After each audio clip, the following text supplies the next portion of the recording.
Diaries of a Madman. By What Must I Do? Chapter 80. Sometimes I can't help but wonder if I bring things on myself. My second visitor of the day, the first being Spike, was Rainbow Dash. Doppel knocked on my door again some time later and poked her head in at my call. Rainbow Das hey. The door was kicked open and Doppel was thrown out of the way by a somewhat irate-looking Dash. There you are, who are you? She asked, looking at Gilda. The Griffin stood from where she had been on the bed. My name is Gilda. No way. I know another Griffin whose name is Gilda.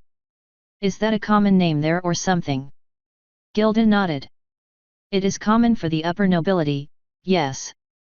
I am a friend of this other Gilda, here visiting Navarone. Dash blinked a few times, seemingly remembering something. Oh yeah. You. She turned her eyes on me, glaring at me and stalking toward the bed. Why didn't you tell me you were back home? You aren't supposed to make brothers worry like that, Nav. Dash, I can't move. I'm bedridden. That didn't stop you from getting word to Rarity, of all ponies. She was about to keep talking, but Taya's horn lit up and an aura of light appeared around her mouth. If you don't stop yelling, I will remove you, Taya calmly said. Now, Daddy, would you please explain? Dash was looking increasingly angry, so I figured it would be best to get it out quickly. I needed something from Rarity, so I had someone go fetch her. When I got back from the hospital yesterday, I knew I needed time to rest. A ton of visitors wouldn't give me that time. I'm sorry for not letting the news get out, but you know how your friends are. I had to ask Fluttershy to leave when she came by with Rarity. I nodded at Taya and she released Dash's muzzle. Dash snorted. All right. You have a point. But you still should have told me. You know I wouldn't have told Enipo one if you asked me not to. I nodded. I know you wouldn't have. And again, I apologize for not letting you know. At the time, it seemed like the best idea to not tell anyone. I'm still worried what Pinky will do when she finds out. She already knows, Dash said. Twilight and Rarity are still explaining to her why having a coming home party would be a bad idea. They should add that Taya would toss her out the window. I don't think they'll forget that, Dash said, casting a short furtive glance at my daughter. Oh, and another thing I just remembered. Make sure Twilight doesn't see Spike playing with the Naga. I say she coddles him too much, but she is his caretaker. As far as I'm concerned, he can make his own choices. But I will give him a warning. I mean, there's not much I can do right now to make sure it doesn't happen, but I can try. Right, bedridden. I thought you said you were tough, Nav. Remember the time we outflew the dragons at the migration? This is nothing compared to that. That was surface burns. Really bad surface burns, but still. This was getting stabbed in the chest and having my body infused with magic that not even Celestia can break. Being tough is why I'm still alive. And being smart is why I don't try to get out of bed or push myself. So you can't get out of bed at all. Not without help. It sucks. I bet. The last time I was stuck in a hospital bed, I almost went crazy. How can you deal with that? I pulled out the laptop from where I had hidden it at the knock on the door. Human movies, Taya, Gilda. I have my ways. She looked at the laptop, her eyes slowly growing wider and her wings twitching. So. You have human movies on that thing, she asked. What about some of those other ones you showed me? Porn. That last word was barely whispered. I don't know, I haven't checked. And that's the truth, actually. I never really thought about it until then. Even if it does, though, you won't be watching it until I'm better because I'm not letting anyone use this laptop but me. Oh. I understand, I guess. So, do you have any message for the girls? I kinda need to get back to work, but I have time to tell them something. Nah. Just ask Spike to come talk to me. I want to give him that warning in person. Will do, Nav. And hey, try to get better. Wouldn't want one of my favorite humans to be down and out, after all. One of? I thought I meant more to you than that. Cry me a river. See you later, Nav. And say hi to the other Gilda for me, Gilda. We both nodded as she merrily left. When the door clicked shut, Gilda immediately whirled on me. Well, get it started again. With all these interruptions, I doubt I can get much done, but anything is better than nothing. You need to chill out, I said, opening the laptop again. I hit play and turned to Taya. Can you get me a scrap of paper and a pen, please? She reached to a nightstand that I thought was empty and opened a drawer, using magic to pull out a notepad and a pen. I pulled them from the air with a nod and wrote out a quick note for Doppel. I can't feed you this month. However, you still need to eat. Spike's young, strong, and I wouldn't be surprised if he's willing. He's also extremely innocent. If you can get him, try not to weaken him too much, but do try to teach him some things. Nav. I tore the page out, folded it a few times, and set the pen and notepad aside. I don't know why I keep trying to get Spike laid, but I was hoping that it would work this time. 5 minutes later, there was a knock on the door and Gilda snarled in frustration. I hid the laptop again and called for the knocker to enter. Doppel let Spike in immediately. What do you need, Nav? He asked, leaving the door open. First, you need to be careful when you're practicing with the Naga if you don't want anyone to find out. Dash saw you as she was flying in. Twilight would have both of our hides if she caught you out there. He rolled his eyes. Nav, I'm only hiding this because you asked me to. I don't care if Twilight finds out. What's she gonna do, scold me? Try to spank me? There's a reason I'm going with you, Nav. Well, now you got me interested. And I did want to ask, actually. Why did you decide to go? He snorted and I swear a small jet of steam shot out of his nose. I finally asked Rarity on a date.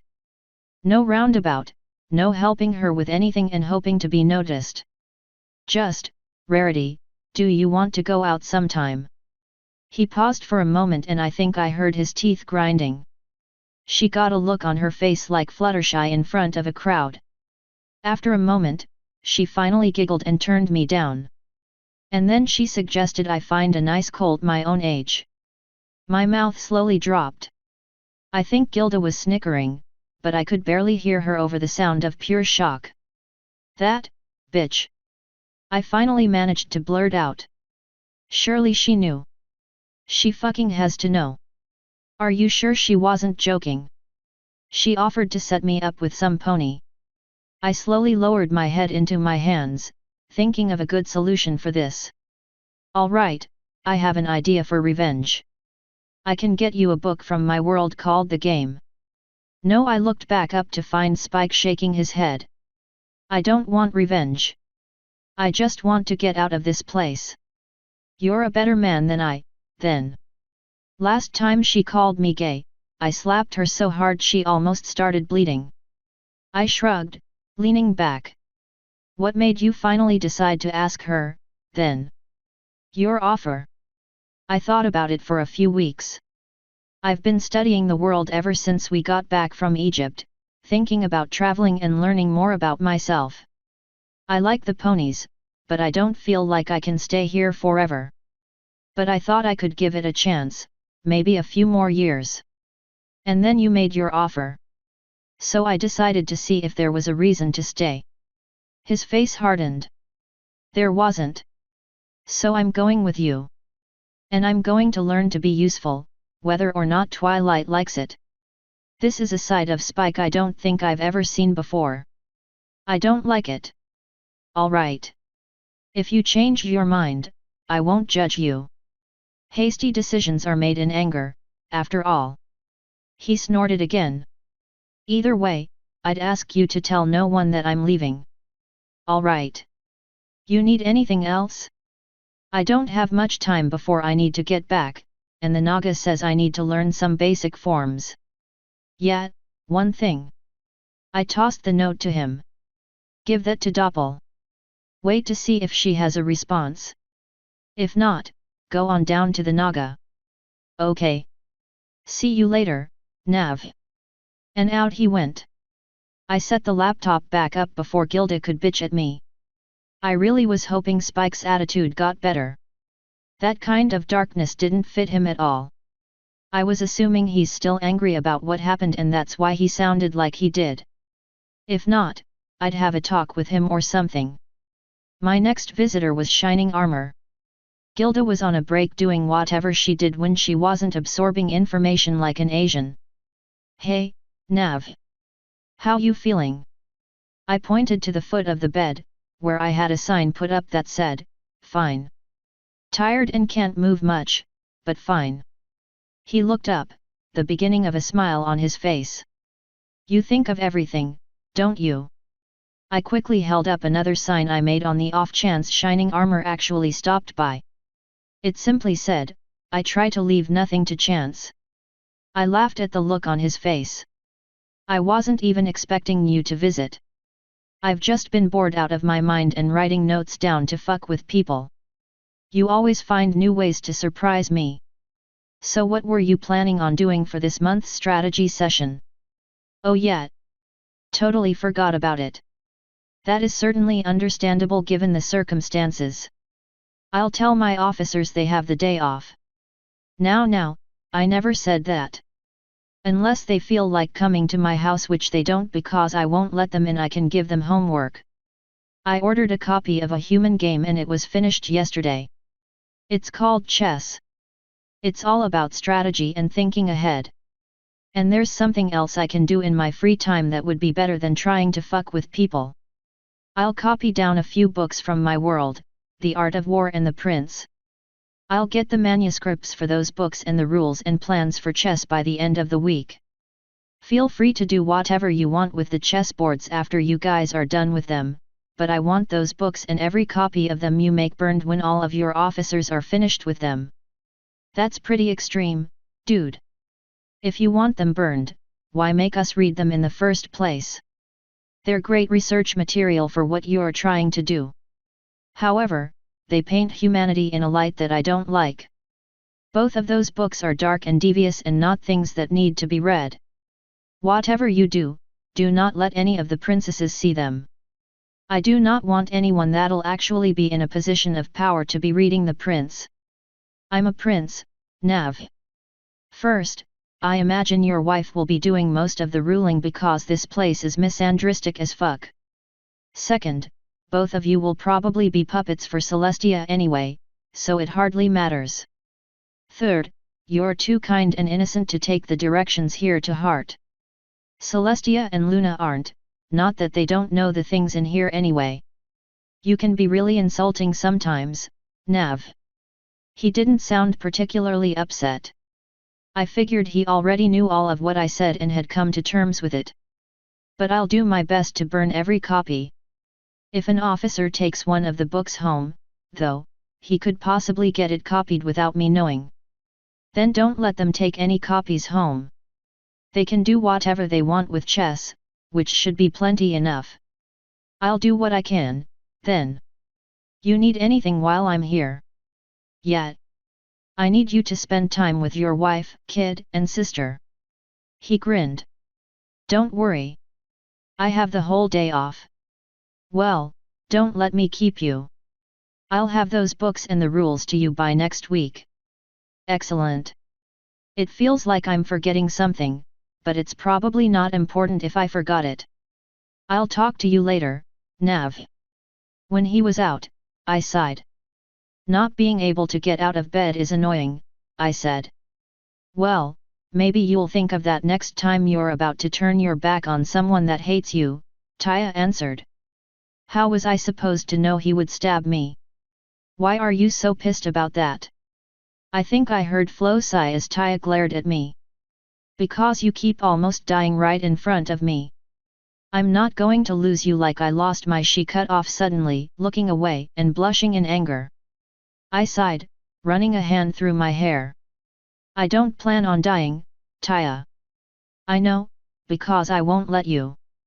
I didn't know how to protect my parents, but you made sure I learned how to protect you. I won't let anything happen to you, Daddy. There was no way to answer that without making her angrier, and I figured giving her time to cool off would be smart. I felt something smack me in the back of the head and Flo said, Navarone, there are very few things I will ever try to force you to do. But if you don't ask that girl what happened to her parents right now, I will take control and do it for you. It's not my business. I felt a spike of cold in the front of my brain and my mouth opened involuntarily. Taya, do you want to talk about what happened to your parents? Flo said through my mouth. Ungrateful bitch. Flo just sniffed. Taya looked down. I was about to devise some punishment for Flo when Taya very quietly said, it was a dark night, no moon. We were traveling, looking for a place to stay in the city. I can barely remember it. No one likes ponies in Catro, few inns would even let us inside. We were on our way to the third when we were surrounded by thieves. My dad, he was a Pegasus. My mom screamed to take me and fly, she'd hold them off. He didn't want to, but he grabbed me anyway. She took a deep, shuddering breath and I put a hand on her head, gently stroking her hair. I was about to tell her that she didn't have to keep going when she sniffled and continued, we didn't get far. Cats like to poison their weapons and he got hit when we were fleeing. We ended up in some back alley. He was gasping for breath on the ground, struggling to get up. I heard someone coming and tried to make him stand up, to run with me. One of the cats slowly walked down the alley, a knife held in one paw. Someone yelled something I barely heard from the panic I felt. No witnesses. This is when the tears finally fell. I saw her body shaking as she stared at the floor, a few drops hitting the ground. Again, I went to tell her to stop, but she kept going at a whisper. I started backing away as he came closer. I wanted to protect my father, I wanted to save him. But I was too scared, too weak. After pulling the purse off my dad's side, he looked at me with eyes like a void. And turned around. I don't see any witnesses. Her back leg slumped, pushing her lower body to the floor. I just knew as soon as I let my guard down, he would turn around and that would be it. I stood petrified, watching him as he walked out of the alley. When I finally got the courage to move, I ran to my father's side and collapsed next to him. He held me in his wings as he slowly grew cold, weakly whistling an old song as I cried. How long were you alone? I asked. I don't know. I was silent for a few seconds, not knowing what else to really say. There was a reason I never asked her about this. I didn't want to know, I didn't know how to handle it, and I hate talking about stuff like this. Finally, I settled for saying, you don't have to worry about being alone again. I'm here, and I will never leave you. It probably wasn't smart to say, but being comforting was more important than being smart, I thought. She finally looked up at me and I could see tears falling from her face. Promise me, she whispered, her voice somewhat hoarse. Fuck me for being a fool. I promise, honey, I quietly said, already regretting making a promise I might not be able to keep. Taya batted the hand on her head away and jumped onto my bed, wrapping me in a hug. She was thankfully considerate enough to avoid smacking into my wound. I quickly hugged her back, trying to block out the nagging voice in the back of my mind that was saying I just made a big mistake. I was doing my best to instead turn that voice into one of sorrow for Taya or jubilation that I had finally gotten her to open up, but it wasn't working. It made me wonder just what kind of monster I had turned into. That night, Flo pulled me into a darkened version of her copse. I was about to ask her why it was dark out, but before I had the chance, she flowed over me, gently laying me down on the ground. We need to talk, she said when I was down and couldn't move. Here we go. Don't be like that.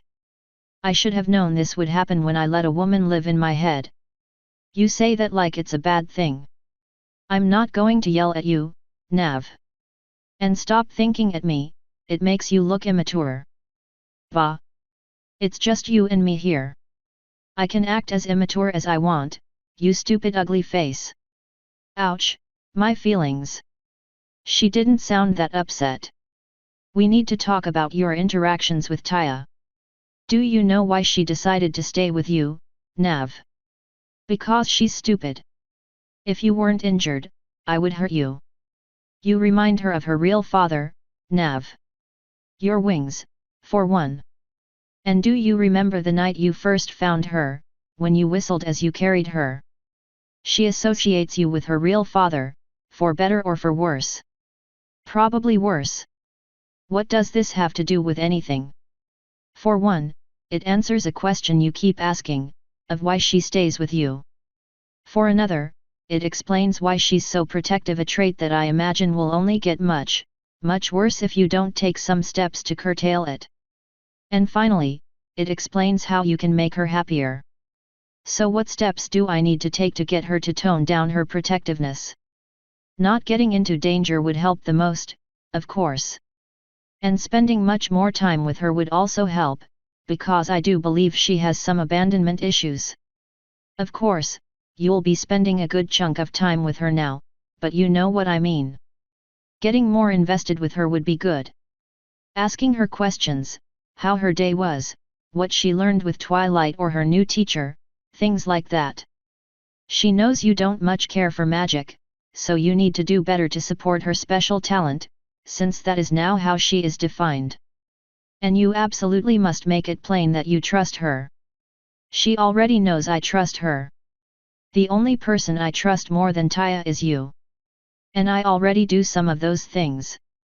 Navarone, I've seen your interactions with her. They're hollow, done because you know they're required more than anything else. You take little joy in them, and I believe she knows it. You need to participate more and sound enthusiastic. I get that you're sociopathic and broken and what have you, but I know you're better at acting than what you do with her. And we both know that if you pretend something for long enough, it usually becomes true. I sighed, nodding. All right. I may be stupid in some ways, but I know you're right. I'm willing to do whatever I can to make up for the neglect, if that's the right word for it. I'm happy to hear that, Navarone. And I will be sure to remind you as we go along. I know how easy it can be to fall back into old habits. Excellent. You spoil me sometimes, Flo. Anything for my favorite human. Now, would you like me to find some old memories of how fathers should act for their daughters? Honestly, no. But I suppose if it'll help, sacrifices can be made. Now you're getting it. Some manner of screen appeared above us and a video of some of Flo's old lizard subjects began to play. Come the next morning, I got an expected visitor, a wizened unicorn stallion with a letter. Name's Fiery Sage, he said by way of introduction as he floated the letter to me. Navarone, I answered. And this is Taya. He nodded as I broke the seal on the letter and pulled it out. This is Fiery Sage, an old guard instructor. He used to be a menace to all the recruits back in the day, but he's calmed down since then. He won't go too hard on your filly, but she'll definitely need to be ready to learn. My favor only lasts for 2 months, because even old friends can only work for so long before they want to enjoy their retired life again, so make sure she learns as much as she can in that time. W. I folded the letter back up. Welcome to my home, Mr. Sage. Did you find accommodations in town, or do you need a place to stay? I'm shacking up with an old guard friend that lives here. He doesn't mind the company. I heard about your injury, though pretty much every pony did, with it plastered over the newspapers. Such a thing wouldn't have happened back in my day, I swear. I shrugged. It's no one's fault but my own. I shouldn't have turned my back on that slime ball. But that isn't really important, I don't suppose. When do you want to start teaching Taya? Immediately. Combat magic is very different from regular magic in ways that most ponies don't realize. It's best she learn the differences now so she can begin accommodating for them. Taya looked up at me, not wanting to leave. I didn't really want her to leave either, because I had been planning on talking to her today. But I realized that this was probably very important if the guy was talking about it like this. He's the instructor, I said. We can spend time together later, Taya. She sighed, looking away. Okay, Daddy.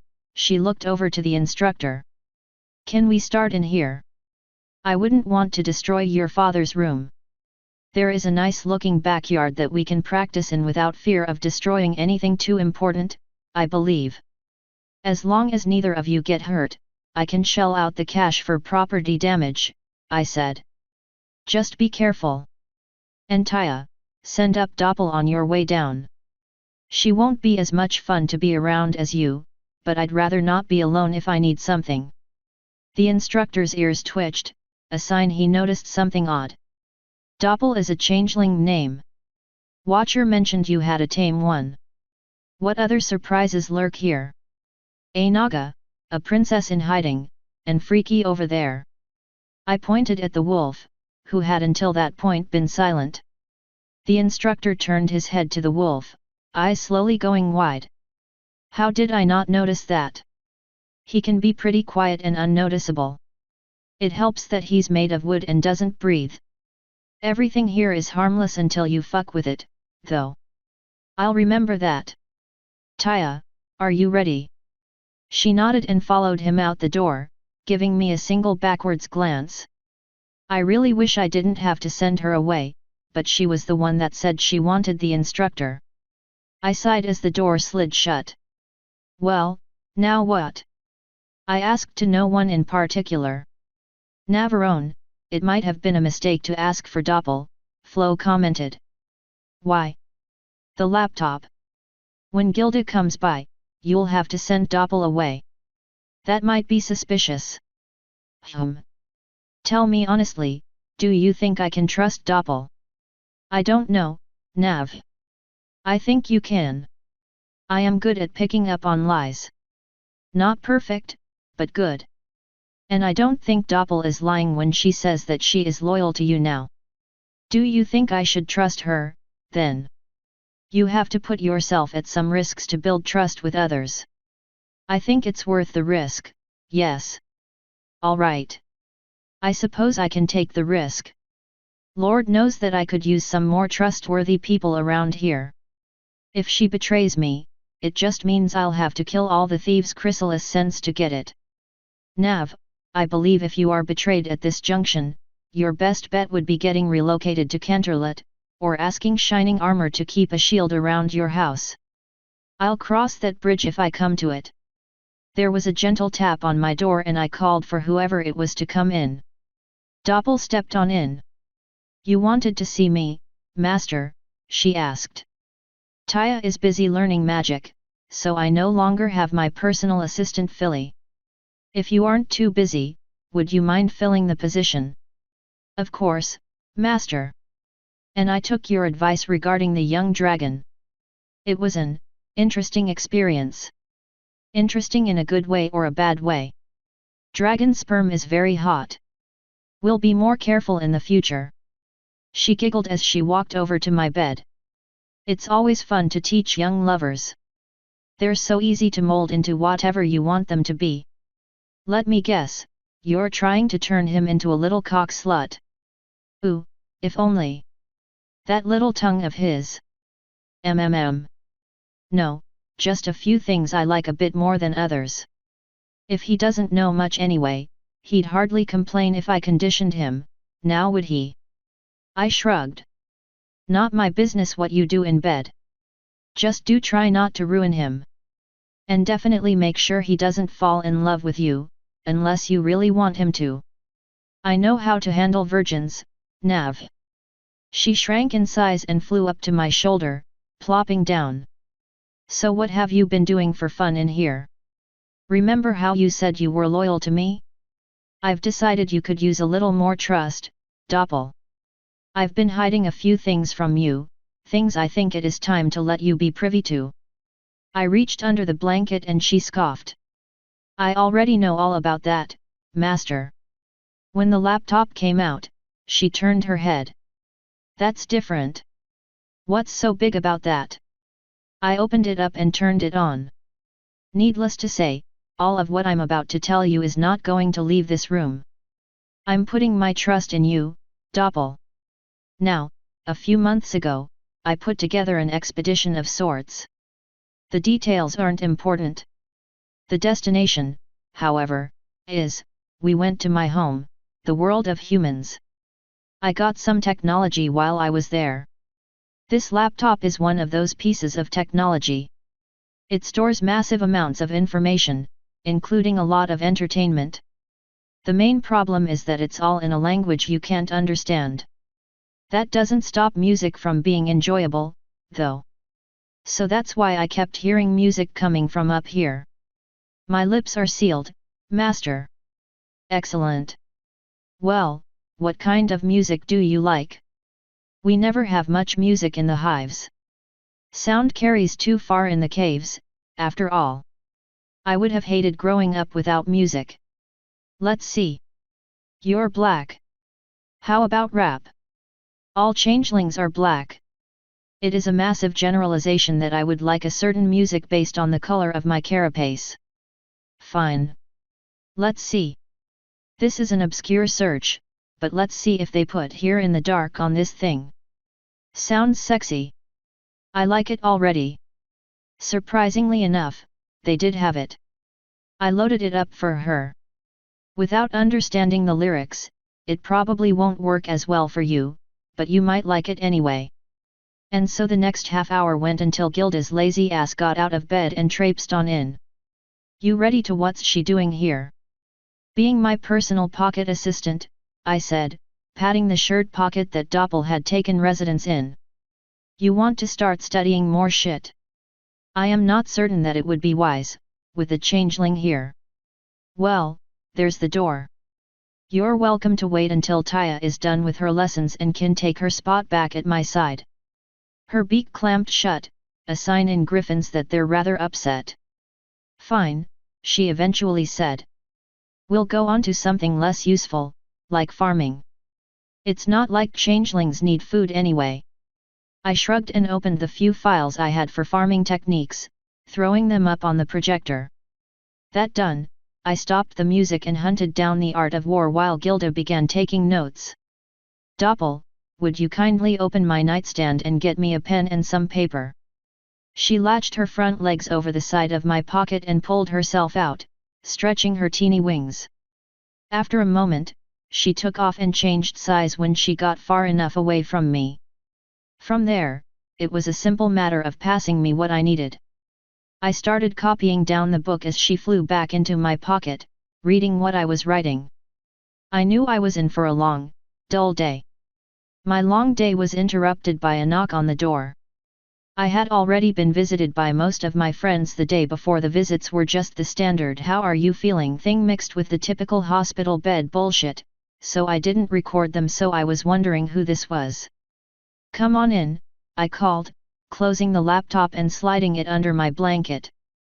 Much to my surprise, my guest was cheerly.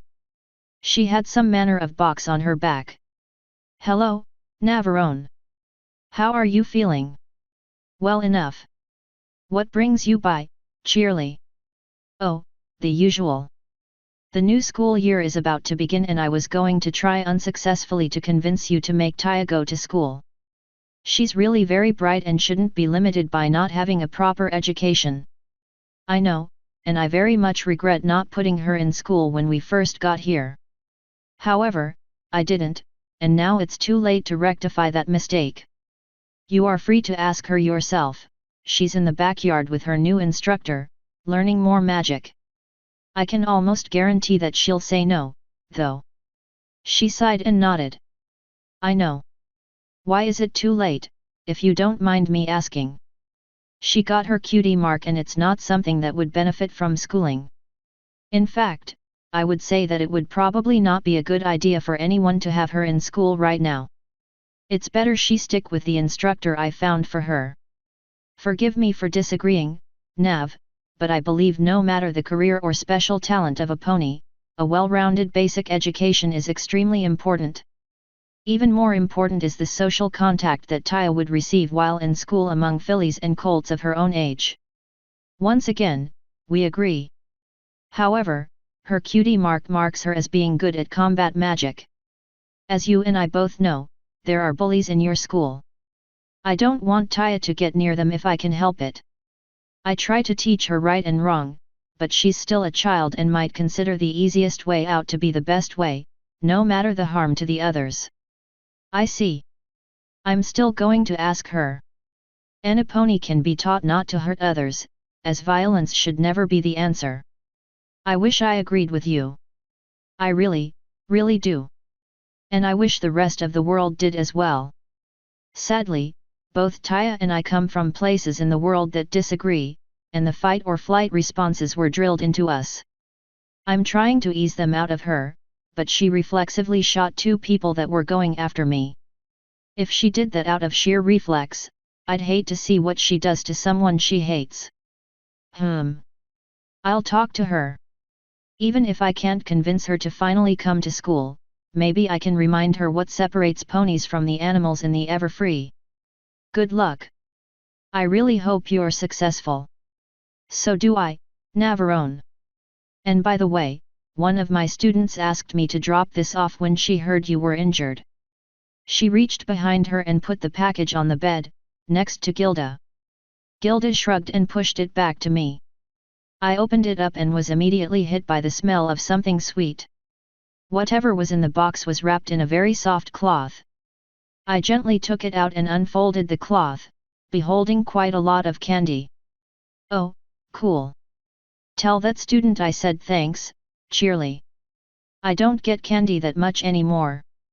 I'll be sure to tell her. Do you need anything before I go?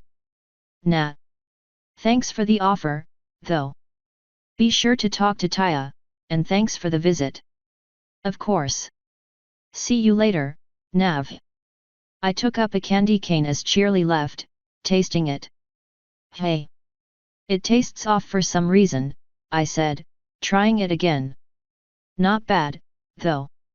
Maybe it's just homemade. I heard Doppel moving around a lot down in my shirt.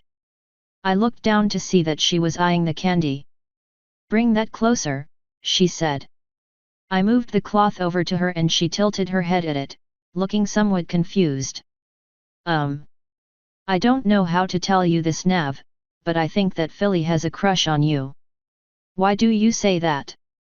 I asked, sucking on the candy cane. I can feel lust emanating from these. And from that candy cane, now that I think about it.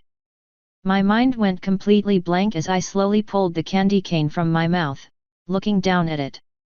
It didn't look any different, but now that I thought about it, I could feel a tiny bit of dampness on the cloth in my hand. I looked over to the cloth with the rest of the candy on it. Everything there was something that could be inserted into a certain place. I slowly lifted the cloth and its contents up to my face, taking in a deep breath. Yet, that filly did something very inappropriate here. I looked back to the candy cane very slowly. And then I stuck it back in my mouth. I've done worse. Gilda sniffed, turning away. Ponies are disgusting, she said. I'll be back when that filth is gone. She hopped off the bed and haughtily walked away. That griffin needs to get laid, Doppel said when she was gone. Say, can I have some? Help yourself. I want it gone or hidden before Taya gets back, because there ain't no way in hell I'm letting her have any. I think picking out on sex candy with a changeling might be one of the strangest things I have ever and will ever do. The next day, my habit of unexpected visitors continued. Bon Bon? What brings you by? A friend can't just visit another friend, she asked, casting a quick glance at Gilda. I took the hint. True enough. Gilda, let's take a short break. It's been a while since I saw Bonnie. Last time I try learning from someone in a sickbed, she growled as she stalked past Bon Bon. She tried slamming the door, but Bonnie's hoof stopped it before it could make too much noise. "Sorry for interrupting whatever that was," she said, her eyes flashing blue as she turned back to me. "It's just, no pony else knows my secret. And well, I think it's time to change that. Hey, Doppel here knows." I patted the pocket with my changeling. "Yes, but she's not a pony. I'm talking about Lyra, Nav. I want to come clean. I keep wanting to pop the question to her, but I can't do it while I'm living this lie. It's time I finally told her." "Are you really sure that's wise?" I asked. "I mean, I support honesty in relationships, it's how they grow and thrive. But a good degree of lying is also required sometimes to make things work. If you take this risk, there's a chance it could backfire horribly. I don't care if it's wise or not. It's unfair to Lyra to keep up this charade. I'm tired of lying to her, Navarone. I love her, and I'm going to tell her the truth. If she leaves me, she leaves me. I just can't continue living this lie to some pony that I love. Admirable, if foolish. So why are you telling me?" "Well, the support of the great hero of the changelings and the ponies would mean a lot to me. And if Lyra reacts negatively, I might need a place to stay until I can get back to the hives for reassignment. I don't think that'll be necessary. But you have my support, Bon Bon. It warms my heart to see that there are still mares like you in the world. As much as you two love each other, I think she'll accept you. Just be willing to give her some time, because it'll probably be very shocking for her." She nodded. "I know. I'm willing to give her all the time she needs. Hopefully, it won't be too long. However long it takes, you're welcome here. I'm sure it won't be long, though." She gave me a small smile. "I hope. I'll see you later, Navarone. Get well soon." When Bon Bon was out of my room and the door safely closed, Doppel shifted around in my pocket. "Prepare to see a lot more of her, Master. There have been stories about changelings coming out to their friends. None of those stories end well. That's because the only changelings that decide to return to the hive obviously had bad news.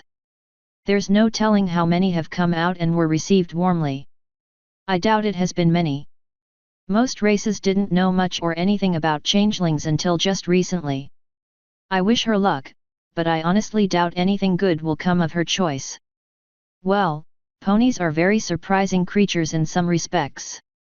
Maybe just this one little time, love will shine through. I'd like to think the world owes me the happiness I'd feel if Bonnie came back with good news. Naive? Probably. But who knows? Maybe there would finally be something I managed to not destroy. I started having problems on the 4th day. Not big ones, just a bit more irritability than normal, and my anger was strangely starting to crop up when it shouldn't. Small things, you know. By the end of the first week, I was perpetually angry and just about ready to chew off someone's head about anything wrong they did. I miscopied a word on the book I was writing out for Shining Armor and ordered Taya to destroy the page in the most violent way she knew how. That night, Flo laid me down on the ground again and held me close. "Navarone, something is wrong. Very wrong." Just her saying that was enough to piss me off. "What the fuck do you know? Of course something's wrong, you stupid blob. I'm stuck in bed, I have a hole in my heart, I haven't fucked anything in a week, and everyone around me is acting even more stupid than usual. Now let me the fuck go." I tried pulling away from her, but she held me even tighter. "No, there's something else that's wrong," she said. "And I think I know what it is. Do you remember how your therapist back on Earth attempted to get you to abstain?" "Yeah, and I told him to fuck off. Ain't no one telling me how to live my life, not after what I've been through." "He told you that because you're exhibiting signs of addiction." "Well, right now it's withdraw. Looking through your mind. You know that shit pisses me off. What is it with you big and powerful types and rifling through my memories like they're public domain? Back the fuck off and get your own goddamn life, you stupid brain leech. And for fuck's sake, let me go. Some of her water lifted up to my mouth, blocking off whatever I was trying to say. You're addicted to sex. You're going through withdrawal. Normally, I would let you keep going and do my best to keep you calm, but doing that in this case would be suicide. Your heart is still weak and I can feel it picking up. You need relief, sadly. Finally. That is not the thought you need to have. If anything, this should be proof that you have a problem that needs to be fixed. Thankfully, you're strong enough to walk right now. So what I'm going to do is force you awake. Then you are going to go into the bathroom and I am going to do something I will only ever do this month. Sure, whatever. Let's just fucking do this. Ugh. I hate that it's come to this. I felt energy force me awake and I jerked in bed, my eyes shooting straight open.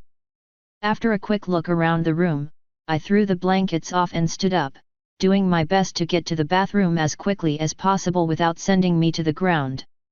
I heard the wolf padding along behind me, not that I really cared.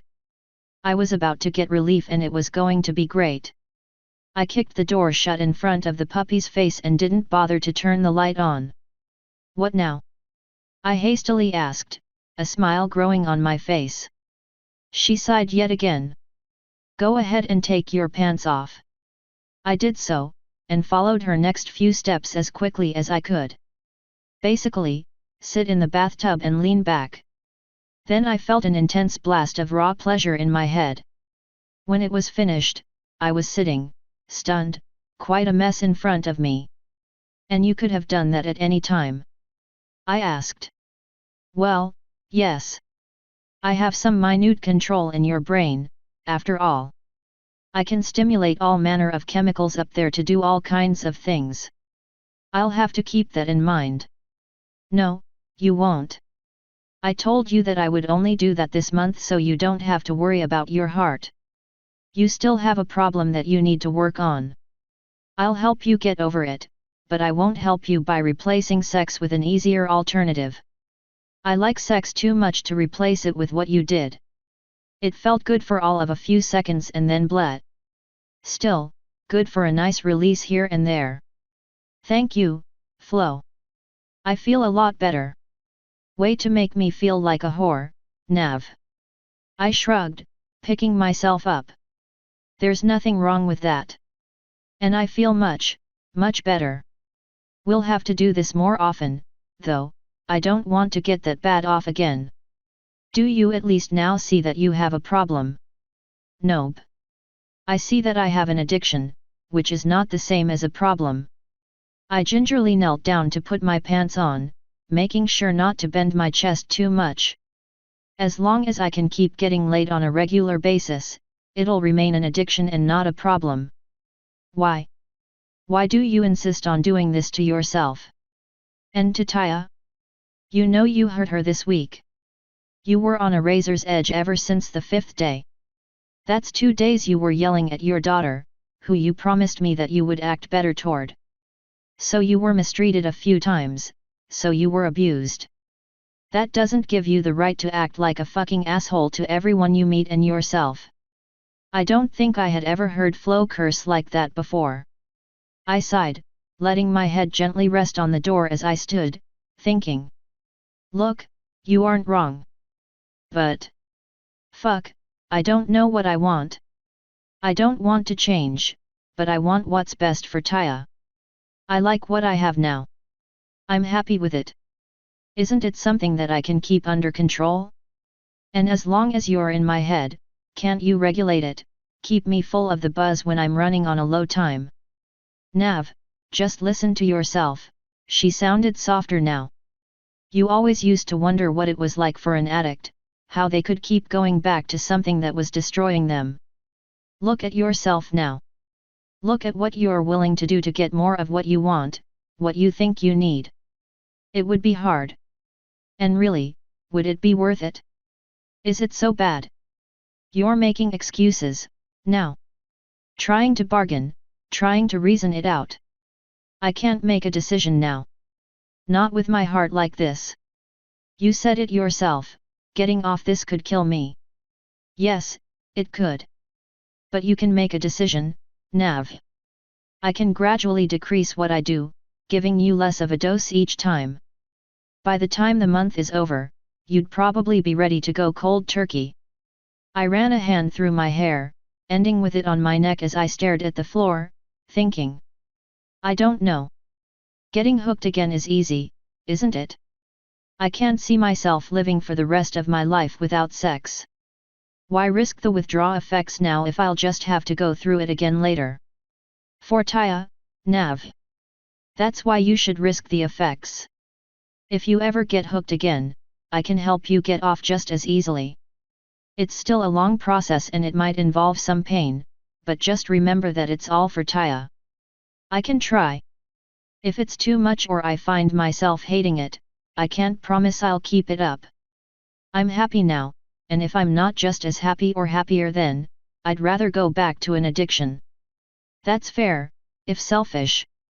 Very well, Navarone. Just live your month normally.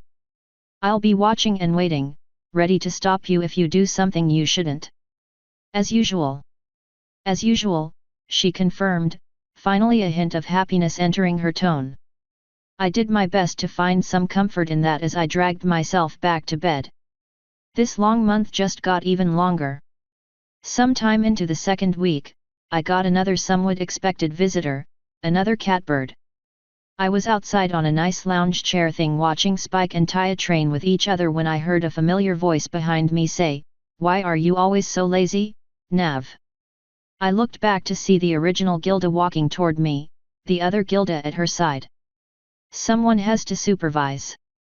And it doesn't help that I have a hole in my chest. How's it going, Gilda? Pretty good, now that I have my estate settled in. I didn't think you'd find a replacement for me so soon, though. Has the same name and everything. A girl could get jealous. She'll never take your place in my heart, after all, she won't let me fuck her. Princess Gilda scoffed at that. But if you're going to be visiting for a few days, I'll have to come up with something new to call at least one of you. Two Gildas is going to confuse the hell out of me. You met me first, the Gilda I met first said. So I can be number one. But I'm a princess. So I should be number one. I'm older. I'm prettier. Oh, you wanna pull that card? We'll see who's prettier after I'm done with you. Girls? I shouted, not wanting to see this escalate into a catfight when I didn't even have popcorn. Gilda is right, I did meet her first. And Gilda is also right, she's prettier. I let them figure out who I meant by that one. They cast each other small glares. I looked to the first one I met. I met you first, so you can be the real Og. I looked to the other one. You're younger, a princess, and you won't let me fuck you, so you can be PG. Og and PG.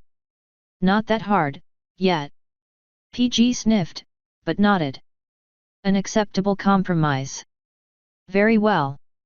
Not that she'll be here for long anyway. Og shrugged. Doesn't matter to me. As Little Miss Princess here said, I probably won't stick around too long. I just wanted to see how you were doing, Nav. I see it takes more than losing your heart to keep you down. Yet. My heart is nothing more than an engine created from the remnants of a dead star anyway. I'm probably better off without it. How's your mom handling not having a husband around? She's doing great. I got her set up with pretty much all the money she needs to support her habits and I still have plenty left over for myself. Never have to work a day in my life and I'm still young. Glad at least someone benefited from something I did, then. Sorta. It's also been boring. I have to say, there's something always exciting about living on the edge, always wondering where your next meal's gonna come from. Wondering how you'll make ends meet this time or if you'll manage to make it out of town before any trouble catches up with you. I nodded and found myself slowly smiling as she talked. I know that feeling, actually. It's freeing to not be tied down. And come find me in private before you go back home. I have an offer for you. Og shrugged. Alright. Ain't got much else to do around here. Chill with Dash, go hunting, maybe find that cool little dragon again. Dude's pretty useful, with his fire. Really, I'm just using this as a stopping point for my next adventure, wherever it takes me. It's good to hear you're having fun, I guess. Just be careful, you don't want to end up like me. PSH. I'm not stupid enough to turn my back to an enemy. Seriously Nav, that was retarded. You didn't deserve this, but you did deserve to get stabbed. I'm glad to see that you're so caring. I'll try to be more careful in the future, that's for sure. I absolutely hate being stuck like this. I would too. Though if I remember right, you have a changeling maid that does whatever you tell her to. It wouldn't be so bad to just laze around all day making someone else do everything for you. A day or two, sure. A month? Ugh. Fair enough. Now, I need to go see Dash about something right quick. If she ain't got a spare room for me, you mind if I crash here tonight? You're free to stay here. Just, don't break anything. I'm not a hatchling, Nav. I'll see you later. You too, princess. Before either of us could say anything, she shot her wings out and took off, jumping high into the air. The remaining Gilda looked down to me. You find the strangest friends. I remember you mentioning her, though. Who is she, again? One of your cousins, I think. All I know is that she owns some estate or something after her father got arrested. You'll have to ask her for more. I might do that. Probably not, though. Can we go back to using the laptop now? Can it wait until Taya is done? I like watching her practice. We could just bring the laptop out here, and risk a Pegasus spotting it. Or let the pony instructor see it. Not gonna happen. Or you could just trust me with it. Do you really trust me so little? I trust everyone that little, no offense. That laptop is irreplaceable and has a number of important things on it that I have yet to copy. I absolutely can't let it come to any harm. I really hope you understand. She sighed and nodded. I suppose it's another day of twiddling my talons. There's little else to do in this place. You could read. I have a study somewhere that has most of the books I ever published, many of which came from Earth. I don't know how well circulated they are, so you might find some that you never got up in Griffiths. Possibly. I suppose reading is better than doing nothing. I will see you later, Nav. Enjoy watching your daughter. I settled back in as Gilda left. I don't know if I really enjoyed watching Taya, but she seemed to do at least a little better when I was actively watching her. I suppose that was a good enough reason for me to keep doing it. Bon Bon showed up at my house a few days later, all smiles. She barely waited for me to call her to enter before she jumped in. She said yes. For once, I had something really good to smile about. That's wonderful. She wasn't pissed about the whole you feeding on her thing. She was a little upset and I had to do some convincing and explaining, but she understood in the end. We haven't decided if we'll tell anybody else yet, though. And getting her to meet the in-laws might be awkward, but we'll make it work. So when's the wedding? As long as you two have been together, I can't imagine you'd wait for long. It'll be a few weeks, at least. That is, if you accept. I lifted an eyebrow, waiting for her to continue. Her smile only deepened. After talking it out, we both decided that we'd be honored if you would marry us, Nav. I'm honored, but I don't do threesomes with couples. And marriage? Don't get me started. She chuckled. No, we want you to marry us. Do the ceremony for us, I mean. Can I even do that? Aren't there laws in place or something? Of course. Not just any pony can perform marriage ceremonies, Nav. But you're a knight of high rank and good standing, so you can. And since you're a friend to both the ponies and the changelings, we think it would be perfect if you would do it. I thought for less than a second before nodding. I'll do it. I don't know if there's any kind of paperwork or anything I'd need to fill out, though. If you can look into that or find out anything about it, that would be wonderful. I'll also need to know my lines. I've only ever attended one pony wedding, and that was a royal one. Twilight found what one of Celestia's knights would say, but couldn't find any records of Luna's knights. Honestly though, the wedding is all for Lyra's benefit. I don't care what words are said, as long as the result is that we'll be together forever. That's the right way to think, right there. I'll see what I can dig up. According to the doctors, I'll be laid up for another few weeks. Give me a month or so and I should be well enough to do the ceremony. It'll probably take you a while to get everything set up anyway. She nodded. I'm going to try to keep it a small ceremony, but I have no telling how well that'll work if Lyra starts talking to Eniponi about it. If it gets too large, well, we'll manage. I'm just so excited. Oh, but I better get out of your mane. Now you rest easy, Nav, and get better. I definitely plan on it, Bon Bon. Just get all the information to me when you can. Of course. See you later, and thanks for everything. When she was gone, I patted the pocket with Doppel as I leaned back. See there? Looks like changelings and ponies can coexist easily enough. They can even fall in love. Tiny Doppel looked up at me. Maybe. But note that she's still in her pony body. How well received do you think she would be if her secret got out? If everyone knew who she was? I know that you're happy for her, but do you really think this would end well if she revealed herself at the wedding? I don't know. I hope I won't find out, either. I'd much rather this story end happily, thank you. Now, get me some paper. I have a few letters to write. At this point, she was well practiced at getting into and out of my shirt pocket, so she was down on the ground quickly. When I had my paper, I quickly wrote out a letter to Luna asking about lunar night marriage customs and a letter to the mayor asking about legal forms that needed to be filled out for marriage. I sent them off with Doppel when Taya came back in from her practice session. I had a really good feeling about it, for some reason. It was really nice to see something that I had a hand in that didn't turn to shit. I got Gilda, alone one morning after Taya went and while I had Doppel busy with something. So what did you need? She asked. If you're looking for a quickie, I don't know, dude. You look pretty beat up. If only. No, I have an offer. You mentioned that you were bored of the rich girl's life. In a few months, I'm going on an adventure of sorts. I got a decently sized crew, an airship, and a few destinations in mind.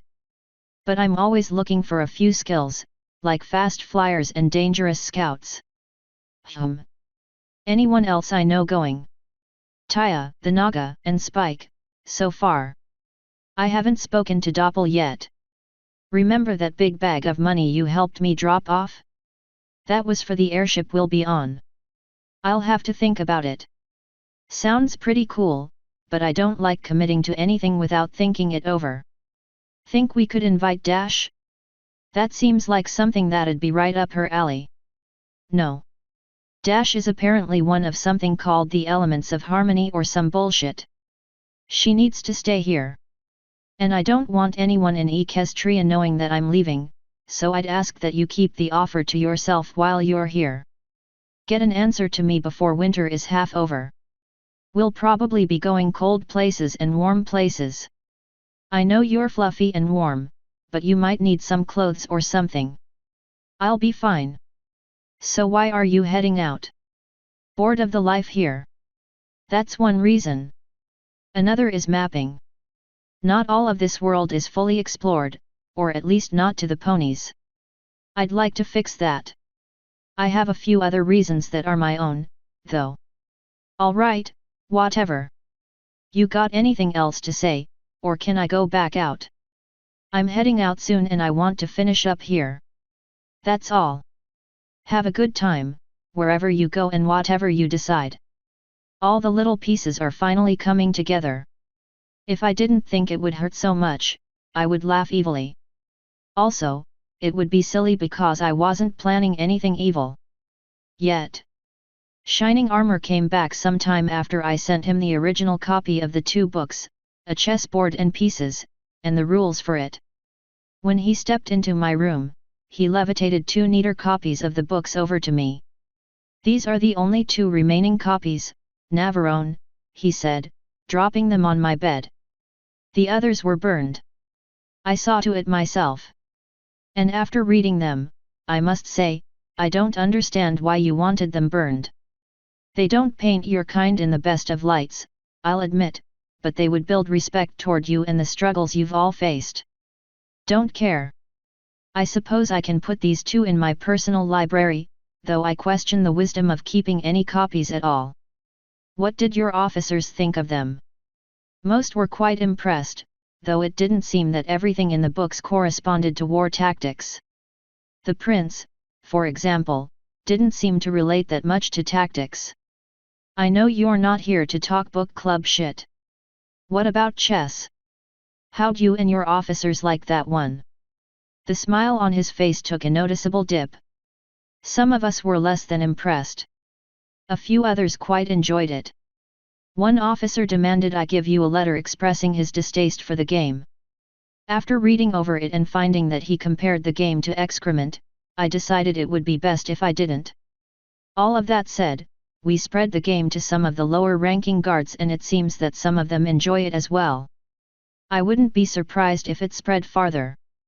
Honestly, I'm quite surprised that no pony ever thought of it before, as relatively simple as it is. I shrugged and said, there are all kinds of other games out there that humans have come up with. There's one called checkers that uses the same board. I might share the rules for that later, if I think about it. Did you at least see the strategy behind chess? Or did any of your officers figure it out? He nodded. The Night Guard commander, Midnight Blossom, did quite well in it. I and a few others did decently as well. I would love to see the 2 princesses play a match one day. That would be horrifying. Maybe one day. Show it to them if you want, I guess. If the kingdom goes to ruin because the princesses spend a year playing a single game, that's your problem. Since you're abandoning us, it probably would be my problem. But that's none of my business, I suppose. Oh, I almost forgot. His horn flashed and a scroll appeared next to him. He floated it over to himself. This is from Princess Luna. She said it was for a wedding, whatever that means. Are you getting married without telling me? No, I'm performing a wedding ceremony. Apparently knights can do that. 2 friends asked me to do it for them. I rather strongly doubt I'll make a habit out of it.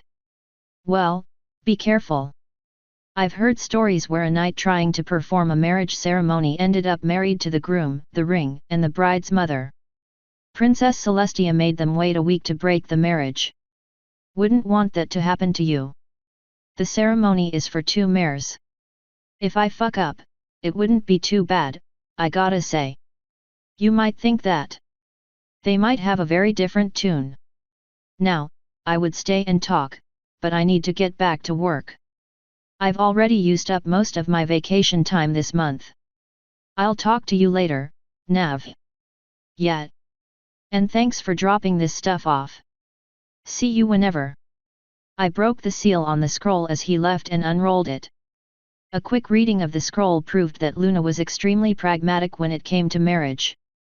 This is going to be a quick service. Gonna need some stuff from Rarity, though. I was actually able to get up and move around much easier now, so I reached over to where I had left the notepad and pen, writing down some specifications for the robes I needed from Rarity. I'd send them off whenever I saw Doppel again. Until then, I could study my lines until Flo could repeat them to me in my mind as needed. After what felt like way too long, my doctor finally pronounced that the dark curse in my wound had been lifted somehow.